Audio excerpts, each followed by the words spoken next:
Battle of Galwan का teaser आते ही ये साफ हो गया, गलवान घाटी की लड़ाई सिर्फ 15 जून 2020 की एक रात की घटना नहीं थी, बल्कि वो एक ऐसा घाव है जो चीन आज भी भूल नहीं पाया है। 5 साल बाद अचानक ये मुद्दा इसलिए फिर से गर्मा गया है क्योंकि सलमान खान की फिल्म बैटल ऑफ गलवान ने उस कहानी को पर्दे पर लाने की कोशिश की है, जिसे चीन अब तक दबाने और नियंत्रित करने में लगा रहा है।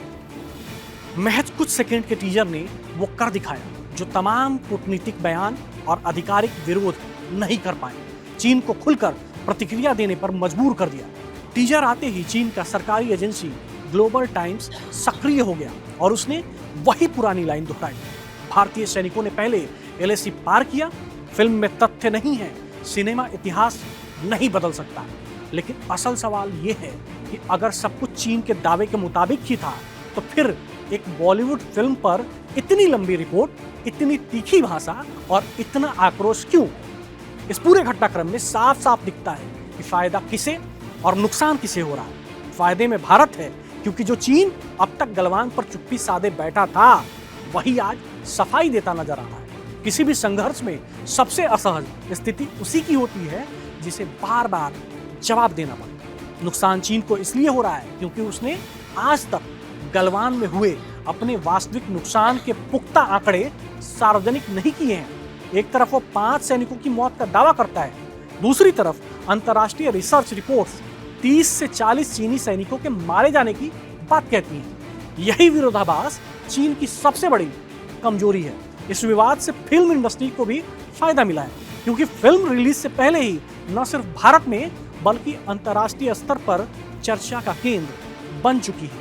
सबसे अहम बात जो न चीन खुलकर कह रहा है और न ही अंतर्राष्ट्रीय मीडिया जोर देकर उठा रहा है वो ये है कि चीन को फिल्म से नहीं बल्कि उस सच्चाई से डर लग रहा है जो ये फिल्म गढ़ सकती है। गलवान अब सिर्फ सैन्य टकराव की कहानी नहीं रहा बल्कि ये 2 देशों के बीच सच्चाई और वीरता को साबित करने का वॉर बन चुका है, यानी सच, प्रतीक और भावनाओं की लड़ाई। इस नैरेटिव वॉर में पहली बार चीन सफाई देता दिख रहा है। वो नहीं चाहता कि भारत के वीर सपूत कर्नल संतोष बाबू जैसे शहीदों का चेहरा, उनकी कहानी और उनकी शहादत वैश्विक दर्शकों तक पहुंचे, क्योंकि शहादत सवाल पैदा करती है और यही सवाल चीन की सत्ता को असहज करता दिखाई दे रहा है। यही वजह है कि चीनी मीडिया बार बार फिल्म को ओवर द टॉप, प्रोपेगेंडा और फैक्टलेस बताने की कोशिश कर रहा है।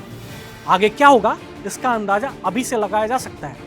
जैसे जैसे फिल्म रिलीज के करीब आएगी चीन की प्रतिक्रिया और तेज होगी। चीनी मीडिया भारतीय सिनेमा और भारतीय मीडिया को निशाने पर लेगा।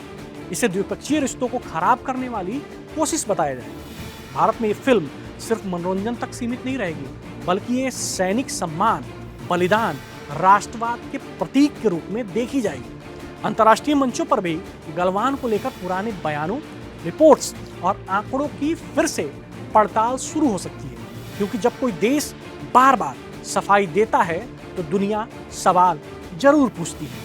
अंत में एक बात बिल्कुल साफ है, गलवान की लड़ाई भले ही पत्थरों और डंडों से लड़ी गई थी, लेकिन गलवान की यादें आज कहानियों, फिल्मों और सवालों के जरिए चीन को कहीं ज्यादा चोट पहुंचा रही है। जो देश सच में सही होता है वो अक्सर चुप रहता है और जो गलत होता है वो एक फिल्म के टीजर से भी डर जाता है। यही डर आज चीन की बौखलाहट में साफ दिखाई दे रहा है।